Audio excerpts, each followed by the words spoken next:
सुबह सुबह आपको बड़ा अपडेट दे रहा हूं और पूरी रिसर्च के साथ अपडेट दे रहा हूं।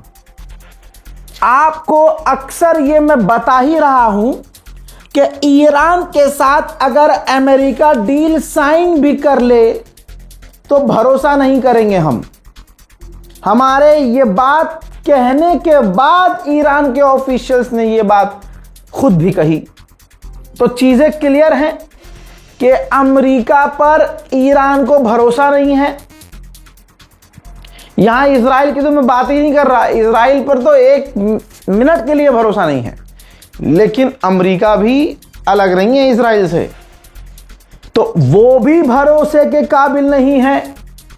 अब ताज़ी खबर यह है कि आखिरकार गुलाबी सुअर डोनाल्ड ट्रंप दोबारा से ईरान पर फुल स्केल वॉर करने की बात कर रहा है, हमला करने की बात कर रहा है। ईरान के इस मामले पर गुलाबी सुअर ने रिपोर्ट यह है कि अमेरिकी अपने टॉप ऑफिशियल से बात की है, मीटिंग की है और उसने सजेस्ट किया है कि मेरा मन है कि ईरान के ऊपर पूरी ताकत से हमला किया जाए। अल्लाह अकबर, यानी फुल स्केल वॉर दोबारा ईरान के साथ। लेकिन अभी के लिए डिप्लोमेसी अपना रहा है, क्योंकि फिलहाल अमेरिका हथियार इकट्ठा कर रहा है, रणनीति बना रहा है। जब सीज फायर हुआ था, मुझे लोग बोल रहे थे बड़ा समझदार मत बन, इतना सा पत्रकार है, बहुत बड़ा आ रहा है तू। मैंने विरोध किया था कि भाई सीज फायर नहीं करना चाहिए ईरान को। और भाई तुम लेटे लेटे रजाई में कच्चे में हाथ डाल के एक हाथ से एक उंगली से कुछ भी किसी को भी कमेंट करके निकल सकते हो। और हम जो 6-6 साल से काम कर रहे हैं, चीज़ें देख रहे हैं, चीज़ों को समझ रहे हैं और समझा रहे हैं, तो हमारा भी तो ओपिनियन हो सकता है। मेरा ओपिनियन यही था कि ईरान को सीज फायर नहीं करना चाहिए, अमेरिका से बात ही नहीं करनी चाहिए। ठीक है, अब बात घूम के वही आ गई कि ईरान कह रहा है कि हमें भरोसा नहीं है और बात भी कर रहा है। तो यह चीज मेरे समझ से परे है। अब ईरान के शहीद supreme leader ayatollah Syed Ali खामनाई का फ्यूनरल होने वाला है और इधर गुलाबी सुअर ईरान पर पूरी ताकत से हमला करने की बातें शुरू कर चुका है। तो खतरा कितना बड़ा है, कौन भरोसा करे भाई कि फ्यूनरल पर इजराइल और अमेरिका हमला नहीं करेंगे। ये दोनों शैतान हैं और शैतान की औलाद हैं, ये कुछ भी कर सकते हैं। उधर मेरे दोस्तों बीती रात हुआ ये है कि अरेबियन सी में, देखिए कंफर्म किया है अमेरिका ने, अरेबियन सी में हेलीकॉप्टर अमेरिका का MH-60S sea hawk helicopter George H.W. Bush CVN-77 emergency landing करता है अरेबियन सी में। और होता यह है कि उसके अंदर 4 लोग सवार थे, पायलट 2 अलग थे, पीछे जो 4 लोग बैठे थे वो समुद्र में गिर गए। हेलीकॉप्टर तो लैंडिंग किया आड़ा टेढ़ा हो गए, लेकिन इस चक्कर में 4 लोग समुद्र में गिर गए। 3 को ढूंढ के निकाल लिया है, 1 अभी लापता है। और हेलीकॉप्टर के इमरजेंसी लैंडिंग की वजह नहीं है, लेकिन यह बात भी कंफर्म है कि यह कोई हमला नहीं था। अमेरिका के उपराष्ट्रपति के मुंह से ऐसी बात निकल गई कि अब दुनिया कह रही है कि भाई इस पे भरोसा नहीं कर सकते। जेडी वेंस ने इस इंटरव्यू में कह दिया, उसके मुंह से निकल गया कि डोनाल्ड ट्रंप MOU को साइन करके सिर्फ अपने ऑयल रिजर्व को भरने की कोशिश कर रहे हैं।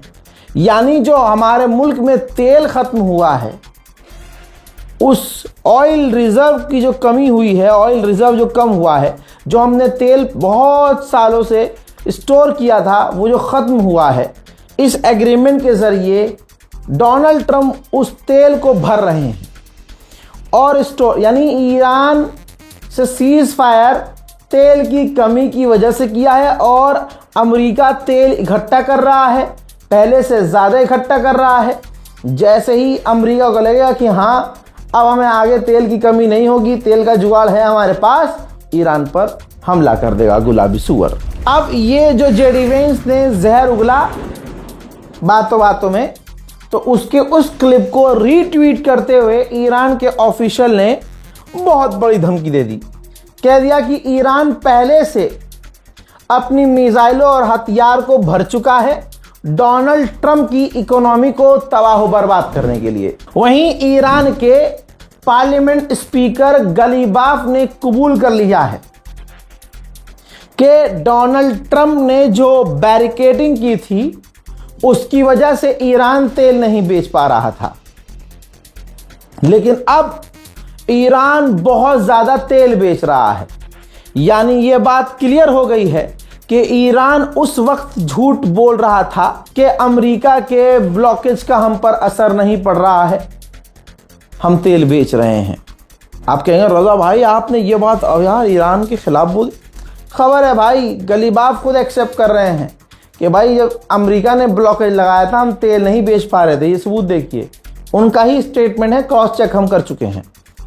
और कहा है कि अब हम अंधाधुन भारी मात्रा में तेल बेच रहे हैं। मैं तो डे वन से अमेरिका पर भरोसा नहीं करता हूं और ईरान के इस फैसले के खिलाफ हूं कि भाई सीज फायर कर रहे हो।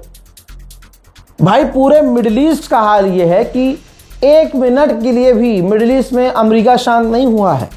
हथियार भेज रहा है, हथियार तैनात कर रहा है। अब आप कहेंगे भाई नई बात क्या है? नहीं, ये है देखिए, आहा, ये देखिए आपकी स्क्रीन पर अमेरिका का एक और युद्धपोत, जी हाँ, मिडिल ईस्ट पहुंचा है। USS बॉक्सर LHD-4, जी हाँ, ये पहुंचा है 30 जून 2026 को मिडिल ईस्ट में। इस समुद्री जहाज पर अमेरिका के इस युद्धपोत पर 2000 अमेरिकी नौसैनिक मौजूद हैं। एक युद्धपोत पर 2000 अमेरिकी नेवी अगर मौजूद है तो वो किसी की खाला की बारात में नहीं गई है। यानी ईरान पर खतरा मंडरा रहा है। मैं जितने भी अपडेट दे रहा हूं उन अपडेट से आपको इस बात का एहसास तो होगा ही कि तनाव सच में ज्यादा है और अभी भी ईरान की तरफ जाना खतरे से खाली नहीं है। क्योंकि भाई अमेरिका इजराइल तो शुरू से कह रहा है कि ईरान से डीलें होनी चाहिए और अमेरिका बार बार पलटी मार रहा है। अभी कल एक नेतन्याहू के ऑफिशियल ने धमकी दी थी और कहा था कि ईरान के सुप्रीम लीडर मुश्तबा खामनाई को हमने मार्क कर रखा है, हमारी हिट लिस्ट किल लिस्ट में है।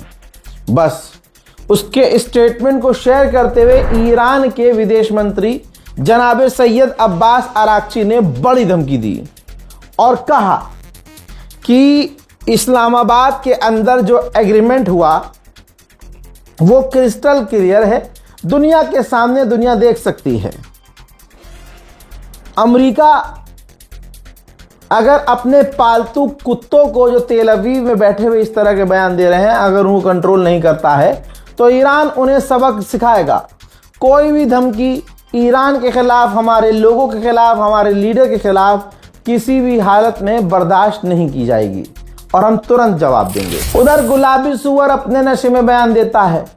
अब कह रहा है कि पिछले हफ्ते हमने ईरान पर जबरदस्त बमबारी की थी, उसके बाद हमारी ईरान से बहुत बढ़िया बातचीत चल रही है। अरबों की असलियत आपके सामने है।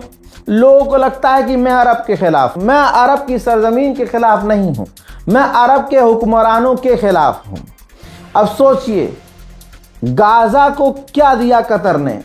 सिर्फ कतर की बात करते हैं, कतर के अमीर ने किसी मुस्लिम नेता को, मुस्लिम किसी व्यक्ति को क्या दिया। लेकिन सब चीजें किनारे कीजिए, जो उसने गुलाबी सुअर को दिया वो आज तक किसी मुस्लिम ने किसी मुस्लिम को नहीं दिया।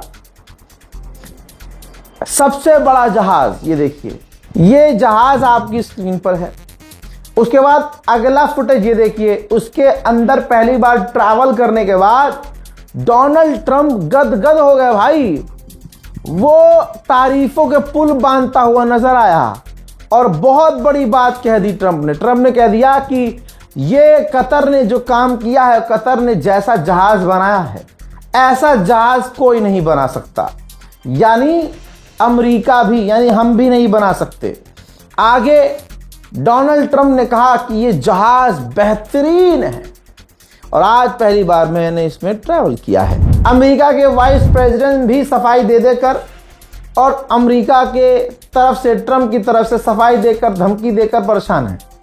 अब बेचारे को यहाँ करना पड़ रहा है दोगलापन। अमेरिकी चैनल पर बैठकर अमेरिका के वाइस प्रेसिडेंट ने कहा है कि ईरान ट्रांसफॉर्म हो गया है, ईरान ने अपने आप को बदला है, लेकिन अगर ईरान एमओयू का पालन नहीं करता है, हमारी बात नहीं मानता है, तो उसको सबक सिखाया जाएगा। हाँ, वही सबक जो 41 दिन में इन्होंने सीखा है। कोई बात नहीं, एक बार और ट्राई करके देख लो।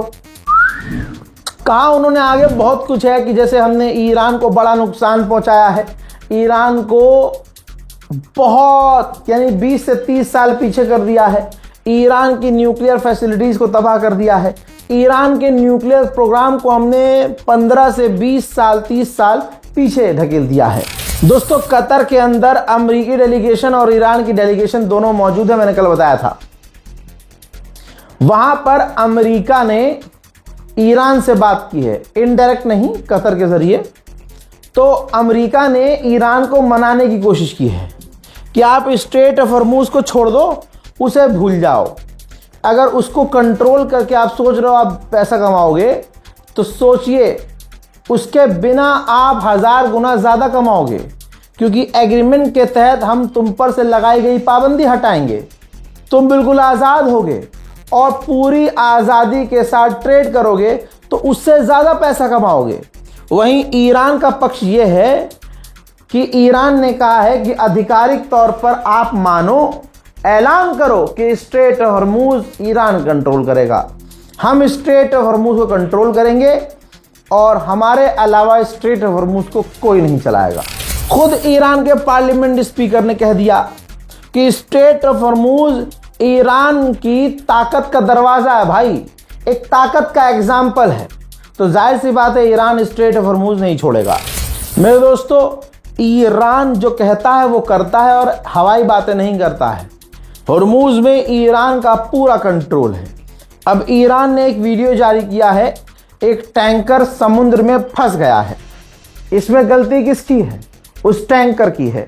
ईरान ने बताया है कि हमने पहले ही ये कहा है कि हमसे सारे टैंकर परमिशन लें, फिर हम जो रास्ता देंगे उसी रास्ते से जहाज गुजरें।